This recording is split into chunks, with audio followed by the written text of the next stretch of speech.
हाय बच्चा लोग, उम्मीद है आप लोग का फिजिक्स का पेपर काफी शानदार गया होगा और आप लोग अपने अपने केमिस्ट्री का पेपर का तैयारी में लग गए होंगे। इसी तैयारी को और अच्छा करने के लिए मैं आप लोगों के लिए एक वीडियो लेकर के आ रहा हूं। इस सीरीज में टोटल 10 वीडियो होगा और यहां पे हम लोग टोटल जितने भी चैप्टर्स क्लास 12 में है वो सारे चैप्टर्स को ब्रीफली थोड़ा देखेंगे और हर टॉपिक से क्या क्या इंपॉर्टेंट क्वेश्चन आपको पूछा जा सकता है उसके बारे में हम लोग बात करेंगे। तो चलिए वीडियो को डिले नहीं करते हैं, ज्यादा लेंदी नहीं करते हैं और चैप्टर को स्टार्ट करते हैं। सबसे पहला चैप्टर होगा अपना सॉल्यूशन। सॉल्यूशन में क्या क्या इंपॉर्टेंट टॉपिक है, क्या क्या आप लोग को पढ़ना है, किस टाइप का क्वेश्चन आप लोग को यहाँ पे प्रैक्टिस करके जाना है, उन सब के ऊपर में बात करेंगे। एक छोटा सा हम्बल रिक्वेस्ट है, अगर आप चैनल पे नए विजिट कर रहे हो तो प्लीज चैनल को सब्सक्राइब करना और अपने दोस्तों के साथ में शेयर करना। इससे मुझे और भी वीडियो बनाने में मोटिवेशन मिलेगा। तो अगर मैं बात करूं सॉल्यूशन चैप्टर का, तो सॉल्यूशन में जो सबसे पहला इंपॉर्टेंट टॉपिक है वो है आपका कंसंट्रेशन टर्म।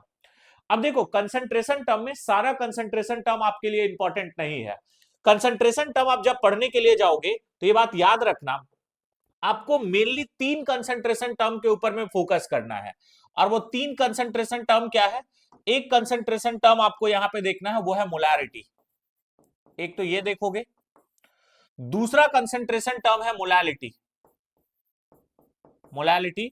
और तीसरा कंसंट्रेशन टर्म है मोल फ्रैक्शन, मोल फ्रैक्शन। तो कंसंट्रेशन टर्म में यही तीन कंसंट्रेशन टर्म आप लोग के लिए इंपॉर्टेंट है। अब क्या क्या यहां पे आप लोग को यहां याद करके जाना है? पहला तो इन तीनों का डेफिनेशन याद कर लेना। डेफिनेशन, मोलैरिटी किसको कहते हैं, मोलैलिटी किसको कहते हैं और मोल फ्रैक्शन किसको कहते हैं। मोलैरिटी का अगर बात किया जाए तो मोलैरिटी किसे कहा जाता है? Number of moles of solute present in पर लीटर ऑफ सॉल्यूशन। मोलैलिटी का बात करोगे तो number of moles of solute present in पर केजी ऑफ सॉल्वेंट। और मोल फ्रैक्शन का बात करोगे तो ratio of number of moles of solute और solvent to the total moles of solution. तो पहला बात, तीनों का डेफिनेशन याद रख लेना। दूसरा, तुम तीनों का फॉर्मूला याद रखना, क्योंकि फॉर्मूला से आप लोग को न्यूमेरिकल पूछा जाता है। हालांकि अगर हम बात करें तो पिछला 3-4 साल का ट्रेंड में देखेंगे तो सीबीएसई कंसंट्रेशन टर्म से वैसा सच ज्यादा सवाल नहीं पूछता है। बट सेफ्टी के लिए, चूंकि तीन ही छोटा छोटा टॉपिक है, तो एक बार रिवाइज कर लीजिएगा तो कुछ जाएगा नहीं, क्योंकि अगर इससे क्वेश्चन पूछ ले और नहीं बनाओगे तो काफी खराब लगेगा।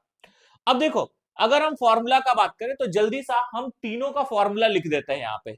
मोलैरिटी का अगर फॉर्मूला का बात करोगे तो पहला फॉर्मूला ये है, mole of solute by volume of solution. वो भी कौन से यूनिट में? लीटर में। मोलैरिटी को कैपिटल लेटर एम से रिप्रेजेंट करते हैं।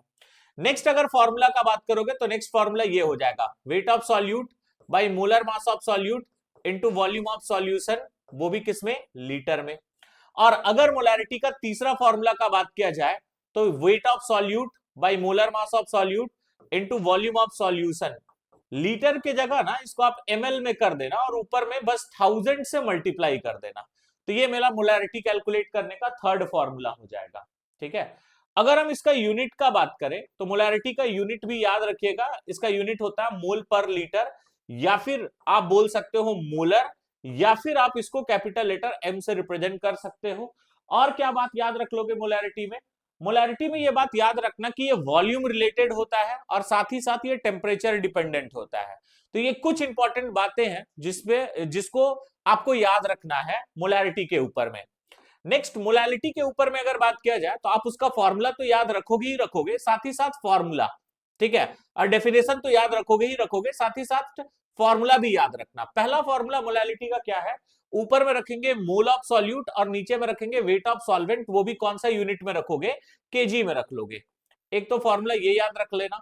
दूसरा फॉर्मूला ये याद रखोगे, ऊपर में रखेंगे वेट ऑफ सॉल्यूट, नीचे में रखेंगे molar mass of solute into weight of solvent. Weight of क्या रखोगे? सॉल्वेंट, वो भी कौन से यूनिट में रखेंगे? तो केजी में रखेंगे। और मोलैलिटी कैलकुलेट करने का थर्ड फॉर्मूला ये याद रखोगे, ऊपर में रखेंगे वेट ऑफ सॉल्यूट, नीचे में molar mass of solute into weight of solvent. अगर केजी के बजाय आप ग्राम कर देते हो ना, तो बस ऊपर में एक काम करना, 1000 से मल्टीप्लाई कर देना। ये तुम्हारा मोलैलिटी कैलकुलेट करने का तीन फॉर्मूला। डेफिनेशन के अलावा ये याद रखोगे। साथ ही साथ अगर हम बात करें तो इसका यूनिट याद रख लेना, इसका यूनिट होता है क्या? मोल पर केजी, या फिर आप इसको मोलल बोल सकते हो, या फिर आप इसको स्मॉल लेटर m से रिप्रेजेंट कर सकते हो। तो ये तीन बातें कम से कम याद रखोगे। साथ ही साथ ये भी याद रखना कि ये मास रिलेटेड होता है और टेम्परेचर इंडिपेंडेंट होता है। कभी कभी आपको ऐसा भी सवाल पूछ सकता है कि ये जो गिवन कंसंट्रेशन टर्म है ये टेम्परेचर इंडिपेंडेंट क्यों है। तो हमेशा याद रखना कि जब भी टेम्परेचर इंडिपेंडेंट क्यों है ये पूछा जाएगा तो आप सिंपल सा यही आंसर लिखना, क्योंकि ये मास रिलेटेड है। और अगर टेम्परेचर डिपेंडेंट पूछ दे तो बोल देना कि ये वॉल्यूम रिलेटेड है। ये काफी इंपॉर्टेंट सवाल है, पूछा जाएगा। ठीक है, नेक्स्ट इसके बाद मैं अगर बात करूं तो मोल फ्रैक्शन आता है। इसके बाद मोल फ्रैक्शन, तो मोल फ्रैक्शन ऑफ सॉल्यूट निकालने का फॉर्मूला अगर बात करोगे तो ऊपर में रहता है एनबी और नीचे में रहता है Na प्लस एनबी, यानी टोटल मोल्स लेना है तो सॉल्यूट और सॉल्वेंट दोनों का लिया जाता है। नेक्स्ट अगर हम बात करें तो मोल fraction of solvent, mole fraction of solvent निकालने का फॉर्मूला क्या है, ऊपर में रखते हैं Na और नीचे में रखोगे Na प्लस एनबी। ठीक है, नेक्स्ट XA प्लस XB, यानी सॉल्यूट और सॉल्वेंट का मोल फ्रैक्शन को ऐड करोगे तो वैल्यू 1 के इक्वल आता है, ये भी याद रखना। साथ ही साथ ये भी याद रखोगे कि सॉल्यूट और सॉल्वेंट का जो मोल फ्रैक्शन होता है ये 1 से जो सॉरी 0 से बड़ा होता है बट 1 से हमेशा छोटा होता है। मोल फ्रैक्शन ना यूनिटलेस होता है। मोल फ्रैक्शन क्या होगा, यूनिटलेस, यानी इसकी कोई भी यूनिट नहीं होती है। साथ ही साथ ये भी मास रिलेटेड है और टेम्परेचर इंडिपेंडेंट है। तो ये कुछ कुछ बातें आपको याद रखना है कंसंट्रेशन टर्म में। तीन ही कंसंट्रेशन टर्म फोकस करके जाना, मोलैरिटी, मोलैलिटी और मोल फ्रैक्शन। डेफिनेशन तो हम बोल ही दिए थे और एक जगह फॉर्मूला भी लिखा दिए, ज्यादा कोई दिक्कत होगा नहीं। अगर हम पास्ट ईयर में बात करें तो कुछ इस प्रकार का क्वेश्चन तुमसे पूछा गया है, जैसे एक असर्शन रीजन के ऊपर में है और एक है तुम्हारा मोल फ्रैक्शन कैलकुलेट करने का। तो अगर मैं 4-5 साल में बात करूं तो यही दो क्वेश्चन दिखाई देता है। इसके अलावा कुछ और क्वेश्चन हम बता दे रहे हैं। मोलैरिटी और मोलैलिटी के बीच का डिफरेंस याद रख लेना, और साथ ही साथ ये याद रखना कि कौन सा कंसंट्रेशन टर्म टेम्परेचर डिपेंडेंट और कौन सा कंसंट्रेशन टर्म टेम्परेचर इंडिपेंडेंट। अगर इतना याद रख लोगे तो कंसंट्रेशन टर्म से सवाल आएगा तो एक भी सवाल नहीं छूटेगा, कि मेरा वादा है। आगे अगर हम बढ़ते हैं तो नेक्स्ट इसके बाद जो आता है वो है वेपर प्रेशर। अब सवाल ये है बच्चों कि वेपर प्रेशर से हमें क्या क्या सवाल पूछा जाएगा। वेपर प्रेशर से जो मोस्ट फेमस थ्योरी में जो आपको सवाल पूछा जाता है वो है Raoult's law. What is Raoult's law? Raoult's law से ऐसा देखा गया है कि काफी बार आपको सवाल पूछ दिया गया है। अब राउल्ट्स लॉ किसको कहते हैं ये सभी को पता होना चाहिए। किसे कहा जाता है राउल्ट्स लॉ? तो राउल्ट्स लॉ का सिंपल सा स्टेटमेंट ये है कि किसी भी कोई भी वोलाटाइल सब्सटेंस का जो वेपर प्रेशर होता है सॉल्यूशन में, वो उसी के मोल फ्रैक्शन के डायरेक्टली प्रोपोर्शनल होता है। तो राउल्ट्स लॉ का स्टेटमेंट क्या है, vapour pressure of any volatile component in solution is directly proportional to its mole fraction. तो सबसे पहले तो आपको राउल्ट्स लॉ का यहाँ पे डेफिनेशन याद होना चाहिए। अब देखो न्यूमेरिकल सॉल्व करने के लिए ना यहाँ पे दो वर्ड काफी यूज आता है, जो कि एक वोलाटाइल और दूसरा नॉन वोलाटाइल। तो आप याद रखना, डायरेक्टली आपको बोर्ड में नहीं पूछेगा व्हाट इज वोलाटाइल और non volatile, but for solving question you need this kind of words. आपको ये सब वर्ड का ध्यान रखना जरूरी है। वोलाटाइल किसको कहेंगे, जो वेपर में बदलेगा, और नॉन वोलाटाइल किसको कहेंगे, जो वेपर में नहीं बदलता है। ये बात ध्यान में रखिएगा। तो ये है तुम्हारा राउल्ट्स लॉ के ऊपर में इस तरह का क्वेश्चन तुमसे पूछा जा सकता है। आगे अगर हम बात करें तो यहां पे न्यूमेरिकल पूछा जाएगा। अब राउल्ट्स लॉ का जो न्यूमेरिकल है इसको दो केस में याद रखना। ठीक है, फॉर्मूला को दो केस में याद रखना। सबसे पहले हम केस 1 का बात कर लेते हैं। केस 1 में हम वैसा सॉल्यूशन का वेपर प्रेशर कैलकुलेट करने के लिए देगा जिसमें सॉल्यूट वोलाटाइल होगा और सॉल्यूट जो है वो नॉन वोलाटाइल होगा और सॉल्वेंट वोलाटाइल होगा। यानी केस 1 में सॉल्यूट को हम लोग हमेशा बी सिंबल से रिप्रेजेंट करते हैं, और अगर मैं बात करूं सॉल्वेंट का तो सॉल्वेंट को हमेशा ए से रिप्रेजेंट करेंगे। तो केस 1 में मैं वैसा सॉल्यूशन का बात कर रहा हूं जिसमें सॉल्यूट जो होगा वो नॉन वोलाटाइल होगा। क्या होगा? Non volatile. और जो सॉल्वेंट होगा बच्चा लोग वो होगा वोलाटाइल। ठीक है, सॉल्वेंट क्या होगा? वोलाटाइल। अगर केस 1 के ऊपर में क्वेश्चन पूछे, यानी सॉल्यूट नॉन वोलाटाइल है और सॉल्वेंट वोलाटाइल, और सॉल्यूशन का वेपर प्रेशर निकालने बोले, तो आप सिंपल सा फॉर्मूला ये यूज कर लेना, PA is equal to P naught A into XA। ठीक है, अब ये जो P नॉट A है ये vapour pressure of pure substance है, ये आपको क्वेश्चन में दिया हुआ रहेगा। ठीक है, अच्छा यहां से एक और आपको सवाल पूछ सकता है जो कि है लोअरिंग ऑफ वेपर प्रेशर से। ठीक है, लोअरिंग ऑफ वेपर प्रेशर का अगर बात करोगे तो लोअरिंग ऑफ वेपर प्रेशर निकालने का फॉर्मूला ये है P naught A minus P ए, ठीक है, या फिर आप इसी को बोल सकते हो P naught A into X B, ये भी बोल सकते हो। तो ये आपका लोअरिंग ऑफ वेपर प्रेशर निकालने का फॉर्मूला है। एक और यहां से याद रखना जो कि है RLVP, relative lowering of vapour pressure, और ये निकालने का फॉर्मूला है P naught A minus P A divided by P naught A is equal to X B. अब यहां से एक सवाल भी पूछा जाता है कि relative lowering of vapour pressure किसके इक्वल होता है, तो relative lowering of vapour pressure mole fraction of solute के इक्वल होता है। ये भी क्वेश्चन पूछ लेता है कि relative lowering of vapour pressure is equal to mole fraction of solute is given by which law, तो कौन सा लॉ से दिया जाता है, राउल्ट्स लॉ से दिया जाता है। तो ये सारा बात ध्यान रखिएगा राउल्ट्स लॉ में। देखो वेपर प्रेशर में ना आपसे थ्योरेटिकल का अगर बात किया जाए तो पहला सवाल यही पूछा जा सकता है व्हाट इज राउल्ट्स लॉ, ठीक है। दूसरा न्यूमेरिकल में अगर हम बात करें तो ऐसा सॉल्यूशन दिया जाएगा जिसमें सॉल्यूट नॉन वोलाटाइल होगा और सॉल्वेंट जो होगा वो वोलाटाइल होगा, और यही तीन सवाल तुमसे पूछ सकता है। Either vapour pressure of solution निकालने के लिए तो आप ये यूज कर लेना, लोअरिंग ऑफ वेपर प्रेशर निकालने के लिए तो आप ये यूज कर लेना, और relative lowering of vapour pressure तो ये यूज कर लेना। आप कोई भी एक फॉर्मूला यूज कर लो, मतलब कोई भी क्वेश्चन पूछे तो ये सारा फॉर्मूला आप यूज कर सकते हो अकॉर्डिंग टू दी क्वेश्चन, ठीक है। अच्छा, एक और बात यहां से पूछा जा सकता है थ्योरी में, और वो सवाल ये है कि what are the factors that affect vapour pressure of pure substance. तो प्योर सब्सटेंस का वेपर प्रेशर को सिर्फ एक ही फैक्टर अफेक्ट कर सकता है, वो है टेम्परेचर, एल्स कोई दूसरा फैक्टर अफेक्ट नहीं करता है। वही अगर दो अलग अलग सब्सटेंस का बात किया जाए तो दो अलग अलग सब्सटेंस में फोर्स ऑफ अट्रैक्शन देखा जाता है, जिस लिक्विड का फोर्स ऑफ अट्रैक्शन ज्यादा होगा उसका वेपर प्रेशर कम होता है। तो ये कुछ और इंपॉर्टेंट क्वेश्चन है जो पूछा जा सकता है। नेक्स्ट, अगर हम बात करें तो न्यूमेरिकल पॉइंट ऑफ व्यू से इसका केस 2 भी काफी इंपॉर्टेंट है क्योंकि सवाल पूछा जाता है। अच्छा, केस 2 में क्या सवाल पूछा जाएगा भाई, केस 2 में क्या करेगा ना, जिस भी सॉल्यूशन का बात करेगा उसमें दो कंपोनेंट होगा, सॉल्यूशन का बात कर रहे हैं तो उसमें दो कंपोनेंट ऑब्वियसली होगा ही होगा, एक सॉल्यूट होगा और दूसरा सॉल्वेंट होगा। सॉल्यूट को हम लोग बी से रिप्रेजेंट करेंगे और सॉल्वेंट को ए से रिप्रेजेंट करेंगे, राइट। अब बातों को समझिए। अब देख यहां पे जो सॉल्यूट होगा ना वो भी वोलाटाइल लेंगे, और जो सॉल्वेंट लेंगे ना बच्चा लोग वो भी वोलाटाइल लेंगे, यानी दोनों का दोनों कंपोनेंट यहाँ पे अपने को वोलाटाइल लेना है। बात क्लियर हो गया ना, ठीक है।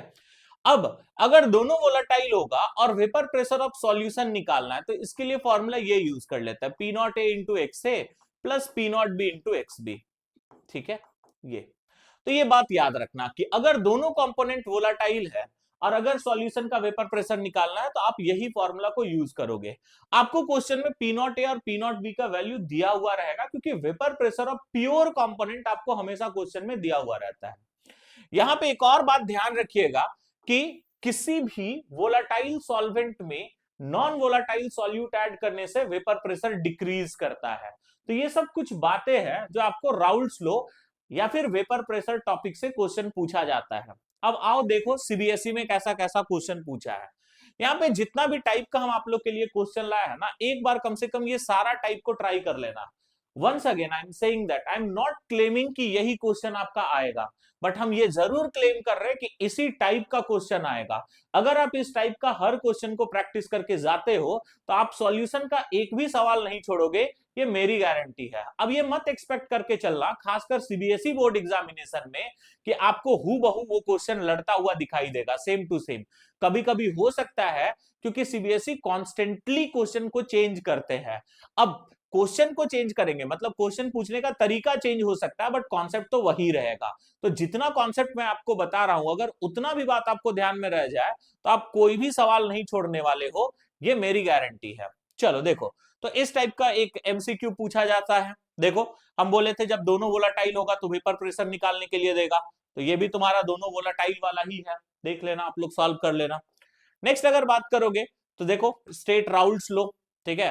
राउल्ट्स लॉ और हेनरी लॉ में क्या सिमिलैरिटी है, और एक क्वेश्चन यहाँ पे दिया गया है जिसमें सॉल्यूट नॉन वोलाटाइल था और सॉल्वेंट वोलाटाइल था। तो हर टाइप का क्वेश्चन जो आपको राउल्ट्स लॉ में पूछा जा सकता है वो यहाँ पे दिया हुआ है। आप जरूर एक बार इन सब क्वेश्चन को प्रैक्टिस कर लेना एग्जाम में जाने से पहले। आगे बढ़ते हैं नेक्स्ट। इसके बाद जो है ना वो है टॉपिक नंबर 3 जो कि है टाइप्स ऑफ सॉल्यूशन। इससे भी अच्छा खासा सवाल पूछा जाता है। आप लोग को पता होगा कि अगर हम बात करें, ठीक है, तो सॉल्यूशन को दो टाइप में बांटते हैं, और वो दो टाइप क्या क्या था बच्चा लोग? एक था आइडियल सॉल्यूशन, एक है मेरा आइडियल सॉल्यूशन, और दूसरा क्या है? Non ideal solution, non ideal solution. अब ये आइडियल सॉल्यूशन और नॉन आइडियल सॉल्यूशन में आप लोग को क्या क्या बात ध्यान रखना है? पहला तो भाई इनका डेफिनेशन जरूर याद रख लेना, ठीक है, और जिन बच्चा लोग को डेफिनेशन याद नहीं है तो हम बोल रहे हैं, आप लोग लिख सकते हो। आइडियल सॉल्यूशन हम लोग किसको कहते हैं? एक ऐसा सॉल्यूशन जो राउल्ट्स लॉ को फॉलो करे, the solution which obeys or follows Raoult's law at any concentration or temperature is known as ideal solution. non ideal में उल्टा कर देना, which does not follow Raoult's law. Ideal solution का कुछ और बात क्या याद रखोगे? ठीक है, हालांकि हम लिखते ही जाते हैं, देखो ताकि तुम लोग के लिए आसान हो। सबसे पहले आप लोग को आइडियल के लिए डेफिनेशन याद रखना है, और आइडियल का डेफिनेशन में क्या याद रखोगे? आगे लैंग्वेज तुम लोग बना लेना, मतलब the solution which obeys Raoult's law, एक तो ये याद रखना, विच ओबेज राउल्ट्स लॉ, ठीक है, पहला बात ये याद रखोगे। दूसरा, आइडियल सॉल्यूशन में ना इंटरैक्शन बिफोर मिक्सिंग और आफ्टर मिक्सिंग सेम होता है, interaction before and after mixing, before and after mixing is same, ठीक है, तो ये भी बात आप ध्यान रखिएगा। एक और बात याद रखना कि प्रेशर दो तरह से कैलकुलेट किया जाता है, एक तो आप फॉर्मूला यूज करके कर सकते हो कैलकुलेट, और दूसरा आप कैलकुलेट कर सकते हो बाय यूजिंग इंस्ट्रूमेंट। तो जो इंस्ट्रूमेंट यूज करके प्रेशर कैलकुलेट करते हैं उसको बोलते हैं एक्सपेरिमेंटल वैल्यू, ठीक है, और जो हम लोग ये फॉर्मूला यूज करके करेंगे उसको हम लोग बोलेंगे कैलकुलेटेड वैल्यू, ठीक है। तो P कैलकुलेटेड और P एक्सपेरिमेंटल जो होता है वो आइडियल सॉल्यूशन का बराबर होता है, उसी को हम लोग P ऑब्जर्व्ड भी बोलते हैं। एक्सपेरिमेंट से जो करोगे वो ऑब्जर्व्ड हो गया, और फॉर्मूला से जो करोगे उसको बोलेंगे कैलकुलेटेड। तो आइडियल सॉल्यूशन के लिए जो P ऑब्जर्व्ड है, ठीक है, ये इक्वल होगा किसके? P कैलकुलेटेड के, तो ये बात ध्यान रखिएगा आप लोग, ठीक है।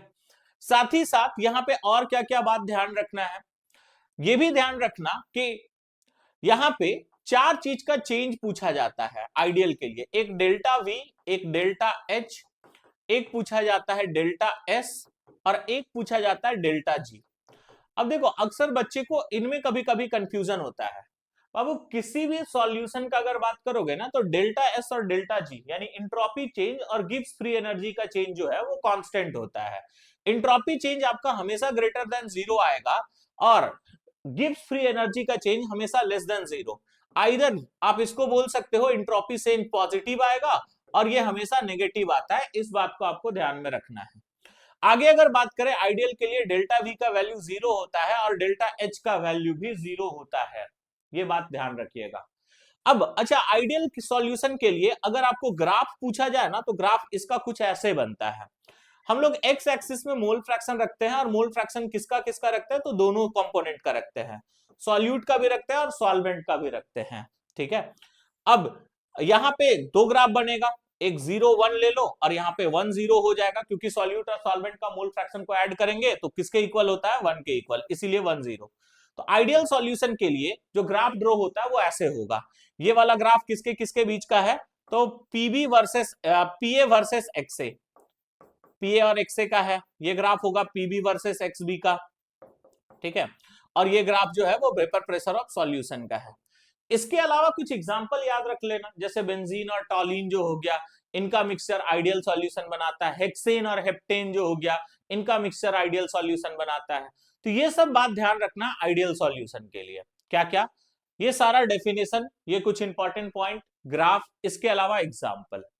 नेक्स्ट, अगर आपको आइडियल याद हो जाए ना तो नॉन आइडियल याद मत करना, आइडियल का उल्टा करते जाना। कैसे? जो राउल्ट्स लॉ को ओबे नहीं करेगा, non ideal. Interaction before mixing और आफ्टर मिक्सिंग सेम नहीं होगा, non ideal. P observe P calculated बराबर नहीं होगा, नॉन आइडियल। डेल्टा V का value not equal to 0, non ideal. Delta H का value not equal to 0, non ideal. अब delta G और डेल्टा S में कांड मत कर देना, हम पहले ही बता दिए हैं कि डेल्टा G और डेल्टा S हर सॉल्यूशन के लिए फिक्स होता है। नॉन आइडियल के लिए भी डेल्टा S ग्रेटर देन 0 और डेल्टा G लेस देन 0। ये वाला जो ग्राफ हम बनाए हैं ये नॉन आइडियल के लिए एप्लीकेबल नहीं है। अब देखो हम क्या बोल रहे हैं नॉन आइडियल में, नॉन आइडियल जो है वहां पे बिफोर मिक्सिंग और आफ्टर मिक्सिंग इंटरैक्शन सेम नहीं होता है। तो बच्चा लोग अगर सेम नहीं होगा तो क्या हो सकता है, आइदर घट सकता है या फिर बढ़ सकता है, यानी आइदर डिक्रीज कर सकता है या फिर इंक्रीज कर सकता है। तो नॉन आइडियल को आप वापस से दो टाइप में बांट देते हो। तो जो आपका नॉन आइडियल सॉल्यूशन है ना, ये वापस से दो टाइप में बढ़ जाता है। एक है आपका solution showing positive deviation from Raoult's law, solution showing positive deviation from Raoult's law, positive deviation from Raoult's law. तो एक आपको ये याद रखना है, और दूसरा जो होता है वो है solution showing negative deviation from Raoult's law, solution showing negative deviation from Raoult's law.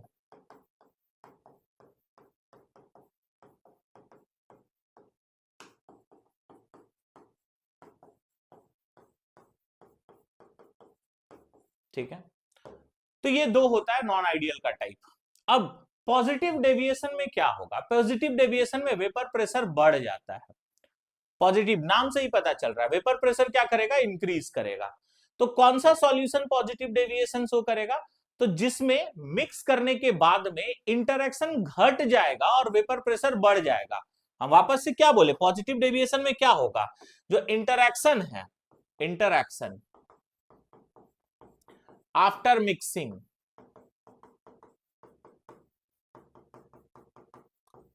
क्या डिक्रीजेस। ठीक है, तो मिक्स करने के बाद इंटरेक्शन डिक्रीज होता है, वही तुम्हारा राउल्ट्स लॉ से पॉजिटिव डेविएशन शो करता है। वापस से नेगेटिव के लिए उल्टा कर देना, जहां पे इंटरेक्शन इंक्रीज कर जाएगा वही क्या करेगा, नेगेटिव डेविएशन शो करेगा। आगे अगर बात करोगे तो क्या क्या बात याद रखना है, यहां पे इंटरेक्शन डिक्रीज किया है, यहां पे इंक्रीज करेगा। पी ऑब्जर्व्ड और पी कैलकुलेटेड में सुनो, यहां पे पॉजिटिव डेविएशन है, मतलब जो आप ऑब्जर्व करोगे वो वेपर प्रेशर ज्यादा होगा, पी ऑब्जर्व ज्यादा होगा, पी कैलकुलेटेड कम होगा। और यहां पे क्या होगा कि पी कैलकुलेटेड जो है, यहां पे अगर हम बात करें पॉजिटिव डेविएशन में ऑब्जर्व वाला ज्यादा होगा, कैलकुलेटेड वाला कम होगा। और यहां पे क्या होगा, कैलकुलेटेड वाला ज्यादा होगा, ऑब्जर्व्ड वाला कम होगा। ये भी बात ध्यान रखना है। नेक्स्ट, इससे काफी सवाल पूछा जाता है, डेल्टा वी ऑफ मिक्सचर। तो जो पॉजिटिव डेविएशन होता है उसके डेल्टा वी का वैल्यू ग्रेटर देन जीरो और डेल्टा एच का वैल्यू भी ग्रेटर देन जीरो। मैं डेल्टा जी और डेल्टा एस नहीं लिख रहा हूं, इसका रीजन ऑलरेडी मैं बता चुका हूं, क्योंकि डेल्टा जी और डेल्टा एस का वैल्यू जो होता है वो पहले से फिक्स होता है। बात क्लियर है। नेक्स्ट अगर हम बात करें तो यहां पे क्या करोगे, उल्टा कर देना, ये तुम्हारा लेस देन जीरो, और यहां पे भी अगर बात करोगे तो ये भी लेस देन क्या होगा, जीरो। बाकी डेल्टा एस और डेल्टा जी हमेशा से फिक्स ही रहेगा। ठीक है, आगे अगर बात किया जाए नेक्स्ट, तो यहां पे आपको एग्जाम्पल भी पूछा जाता है। एग्जाम्पल क्या होगा, तो वैसा सॉल्यूशन जहां पे स्ट्रॉन्ग बॉन्ड टूट करके वीक बॉन्ड का फॉर्मेशन हो रहा है, वो हमेशा पॉजिटिव डेविएशन शो करेंगे राउल्ट्स लॉ से। जैसे वाटर में हम लोग इथेनॉल को मिक्स कर दे तो वो पॉजिटिव डेविएशन शो करेगा। नेगेटिव डेविएशन का एक एग्जांपल है, क्लोरोफॉर्म और एसीटोन को मिक्स करोगे तो नेगेटिव डेविएशन शो करेगा। तो ये कुछ बात ध्यान में रखना। आगे अगर बात करोगे तो पॉजिटिव और नेगेटिव का आपसे ग्राफ भी पूछा जाता है। तो जब भी पॉजिटिव और नेगेटिव से ग्राफ पूछा जाएगा ना, तो पहले आप चुपचाप से आइडियल का ग्राफ ड्रॉ कर लेना। तो ये तुम्हारा आइडियल सॉल्यूशन का ग्राफ ड्रॉ कर लोगे। अब देखो पॉजिटिव में क्या करना ना, आइडियल बढ़ा है, मतलब वेपर प्रेशर बढ़ा है, तो हमेशा जो कर्व होगा उसको ऐसे ऊपर ऊपर ड्रॉ कर देना। नेगेटिव में क्या करोगे, इस प्रकार से नीचे नीचे ड्रॉ कर दोगे। तो यही है तुम्हारा पॉजिटिव और नेगेटिव डेविएशन का ग्राफ। अच्छा, एक और बात यहां पे ध्यान रखने वाला क्या है, यहाँ पे वेपर प्रेशर जो है वो इंक्रीज किया, मतलब इस पॉइंट पे मैक्सिमम है, और vapour pressure inversely proportional to boiling point होता है। तो ये भी तुमसे सवाल पूछ लेता है कि जिस पॉइंट पे वेपर प्रेशर मैक्सिमम है तो बॉइलिंग पॉइंट मिनिमम होगा। तो ये पूछता है कि पॉजिटिव डेविएशन किस प्रकार का एजियोट्रॉप बनाता है। तो पॉजिटिव डेविएशन वाला जो सॉल्यूशन है वो तुम्हारा मिनिमम बॉइलिंग एजियोट्रॉप बनाएगा, जबकि नेगेटिव डेविएशन वाला जो सॉल्यूशन है वो मैक्सिमम बॉइलिंग एजियोट्रॉप बनाता है। नेक्स्ट आपको यहाँ पे एक और सवाल एजियोट्रॉप से भी पूछा जा सकता है। एजियोट्रॉप हम लोग किसको कहते हैं? एक ऐसा सॉल्यूशन जिसका बॉइलिंग पॉइंट कांस्टेंट होता है, जो कांस्टेंट टेम्परेचर पे बॉइल करता है, उसी को हम लोग एजियोट्रॉप कहते हैं। तो ये कुछ कुछ आप लोग को आइडियल नॉन आइडियल इतना ही से सवाल पूछा जाएगा। आइडियल नॉन आइडियल का डेफिनेशन, पॉजिटिव नेगेटिव का डेविएशन, वो चार quantity delta we, delta G, sorry delta H, delta G और डेल्टा एस में चेंज क्या क्या होता है वो याद रख लेना, एग्जाम्पल याद रख लेना, ग्राफ याद रख लेना, कौन मैक्सिमम बॉइलिंग एजियोट्रॉप बनाता है, कौन मिनिमम बॉइलिंग एजियोट्रॉप बनाता है, और एजियोट्रॉप किसको कहते हैं, इतना बात ध्यान रखना। देखो कुछ कुछ अगर सवाल का बात करोगे तो इस तरह का सवाल आपसे पूछा गया है, ये कुछ एमसीक्यू प्रॉब्लम है यहाँ पे, और ये कुछ तुम्हारा यहाँ पे सब्जेक्टिव भी है और कुछ असर्शन रीजन वाला भी है। तो आप एक बार जरूर से जरूर इन सारे क्वेश्चन को प्रैक्टिस कर लेना, ठीक है। तो ये सब है, वीडियो पॉज करके आप लोग स्क्रीनशॉट वगैरह ले सकते हो, ये सब क्वेश्चन को जरूर एक बार प्रैक्टिस कर लेना, क्योंकि इन्हीं में से कुछ टाइप का क्वेश्चन आपसे पूछा जाएगा। आगे बढ़ते हैं।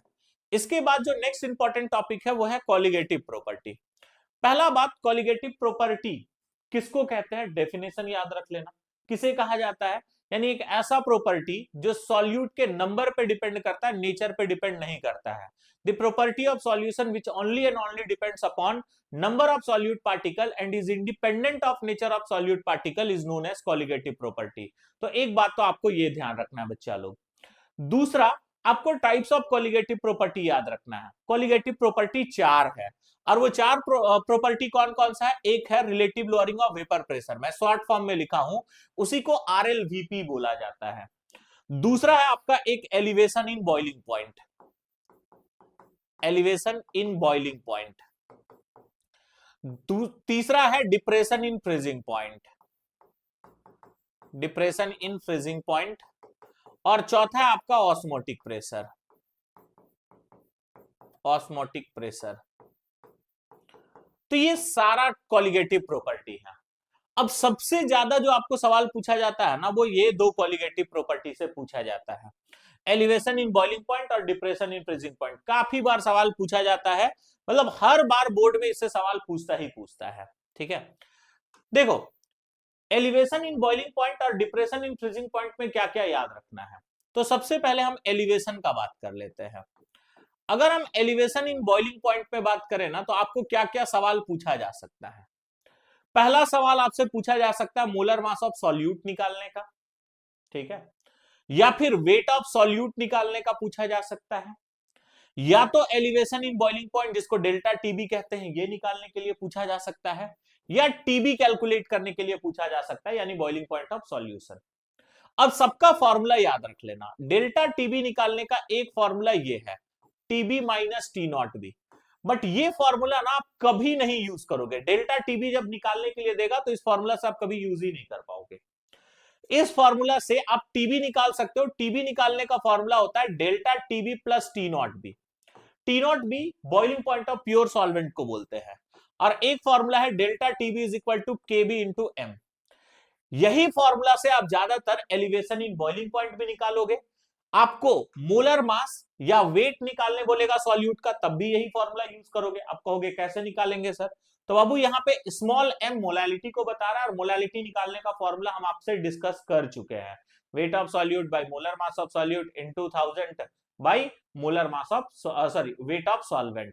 तो वो फॉर्मूला यूज करोगे तो आप ये या फिर ये, अच्छा ये दोनों में से कोई एक निकालने के लिए देगा, दोनों नहीं निकालने के लिए देगा।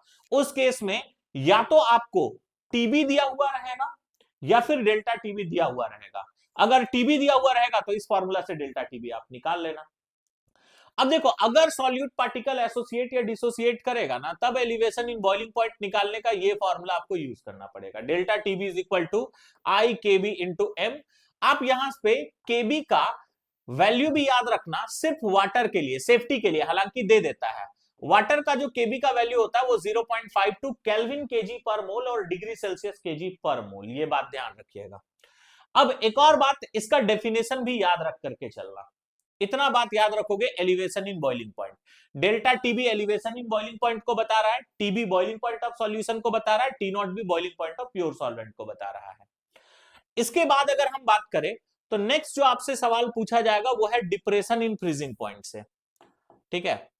Depression in freezing point.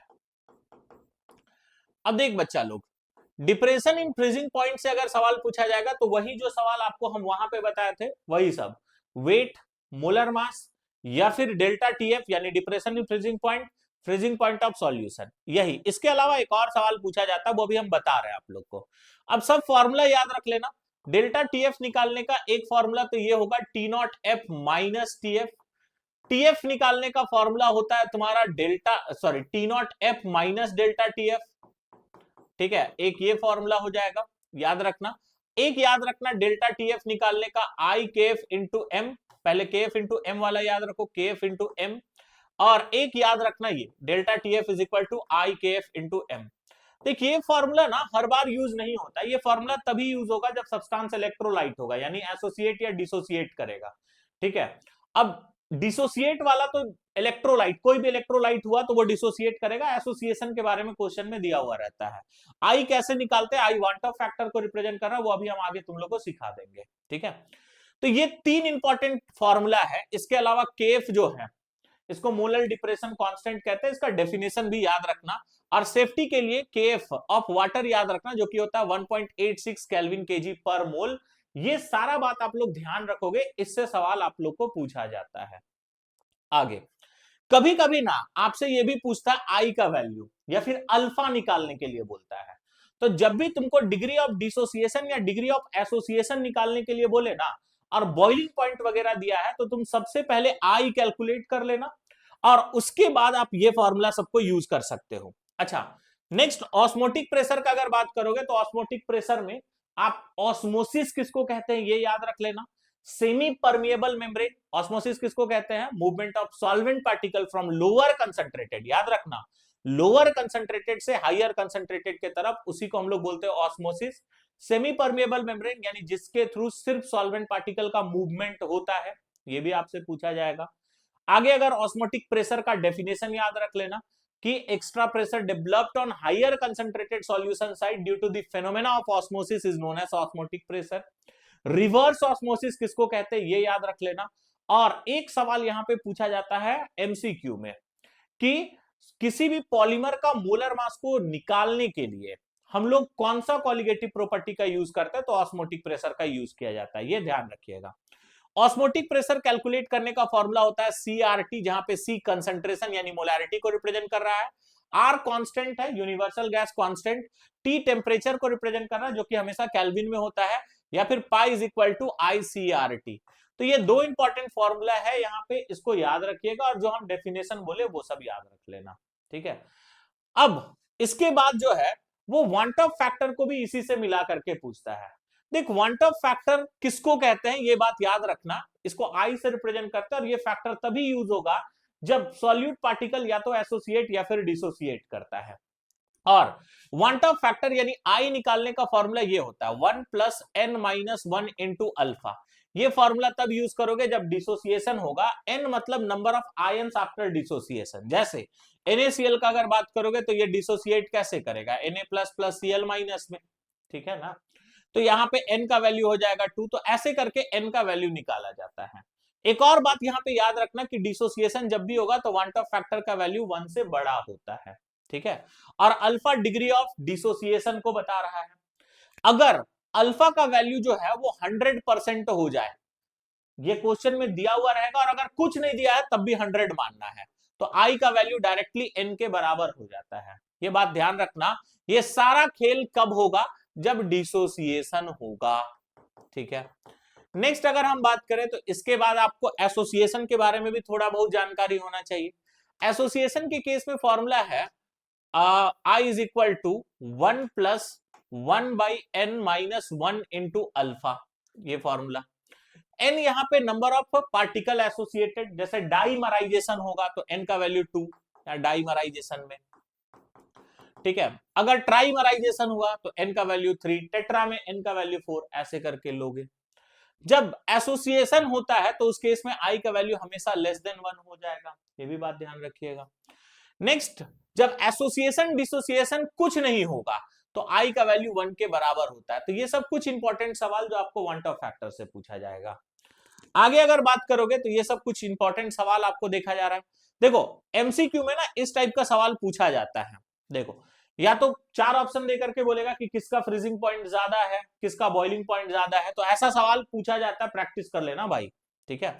अब ये इस टाइप का सवाल कैसे बनाना है, तो इसके लिए हम एक सॉल्यूशन चैप्टर का वीडियो पड़ा हुआ होगा मेरे चैनल पे, एमसीक्यू कौन कौन सा इंपॉर्टेंट एमसीक्यू है वो सब। हालांकि वो वीडियो काफी लंबा है, मत जाना उसको देखने के चक्कर में, ये सब क्वेश्चन को एक बार प्रैक्टिस कर लेना, जो भी आप लोग जहां से भी पढ़े होंगे ऐसा क्वेश्चन आपको थ्योरी में रिवाइज कराया गया होगा, तो इस टाइप का क्वेश्चन रिवाइज कर लेना। ये वांट ऑफ फैक्टर निकालने का है, ये कुछ असर्शन रीजन का इंपॉर्टेंट क्वेश्चन है, ये सब जरूर देखिएगा, बोर्ड वीडियो पॉज करके एक बार स्क्रीनशॉट ले लेना।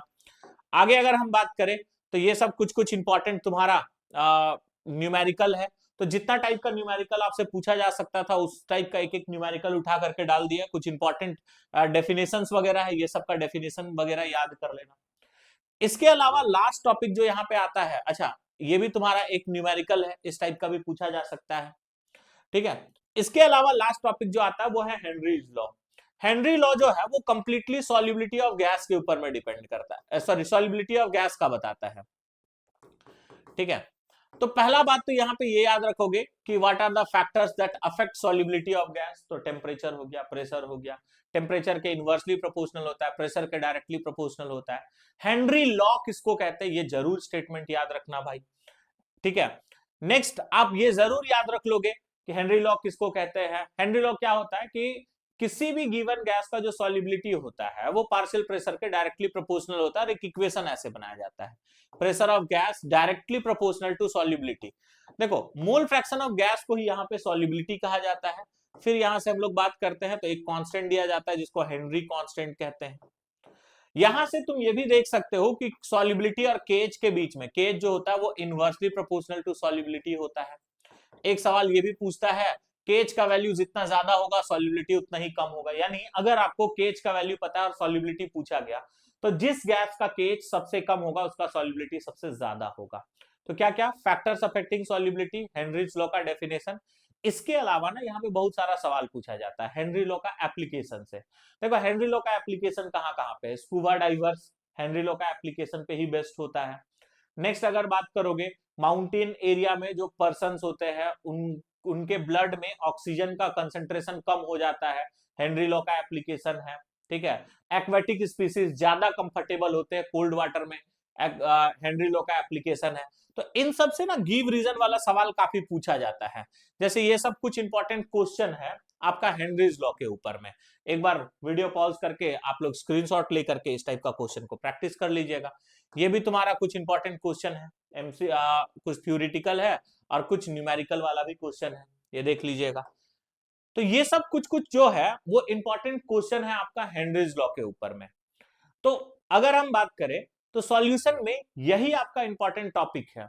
अगर आप इतना टॉपिक सॉल्यूशन में कवर अप कर लेते हो और जितना हम आपको क्वेश्चन का टाइप बताया है सिर्फ उतना भी करके जाते हो तो सॉल्यूशन से एक सिंगल सवाल नहीं छूटेगा। लास्ट में कुछ और पॉइंट ऐड कर लेना, जैसे एक सवाल पूछा जाता है isotonic, hypertonic, hypotonic osmotic pressure से, और ना ऑस्मोसिस, रिवर्स ऑस्मोसिस का कुछ एप्लीकेशन पूछा जाता है। तो रिवर्स ऑस्मोसिस का आपसे एक एप्लीकेशन ये है कि हम लोग डीसैलिनेशन ऑफ सी वाटर यानी सॉल्ट निकाल, सी वाटर से सॉल्ट निकालने में रिवर्स ऑस्मोसिस यूज करते हैं। साथ ही साथ जो आरओ वाटर प्यूरिफायर होता है वहां पे भी रिवर्स ऑस्मोसिस टेक्निक का ही यूज करके वाटर को प्यूरिफाई कराया जाता है। तो ये कुछ कुछ आपका, ठीक है, कुछ कुछ क्या, ये सारा इंपॉर्टेंट टॉपिक था सॉल्यूशन का। आप अगर वीडियो को यहां तक देखे होंगे तो प्लीज वीडियो को लाइक करना और दोस्तों के साथ शेयर करना, और ये सारा क्वेश्चन को जरूर प्रैक्टिस करके जाना। आई एम नॉट क्लेमिंग कि यही क्वेश्चन आएगा, बट इसी टाइप के क्वेश्चन आएंगे, क्वेश्चन नहीं छूटेगा, ये पक्का है, ठीक है। तो चलिए ये था तुम्हारा वीडियो नंबर 1। ऐसे ऐसे आपका 10 वीडियो आने वाला है। सेकंड वीडियो जो होगा वो इलेक्ट्रोकेमिस्ट्री का होगा, केमिकल काइनेटिक्स का होगा। तो अगर आप पहला वीडियो देख रहे हो तो जरूर बाकी सीरीज को भी देख लेना, प्लेलिस्ट में ही इसको हम अपलोड कर देंगे। तो चलिए मिलते हैं आप लोग के साथ एक सेकंड वीडियो में, एक नया टॉपिक के साथ, एक नया चैप्टर के साथ। आप लोग मन लगा करके पढ़ाई करते रहिए। मिलते हैं सभी को थैंक यू, बाय बाय।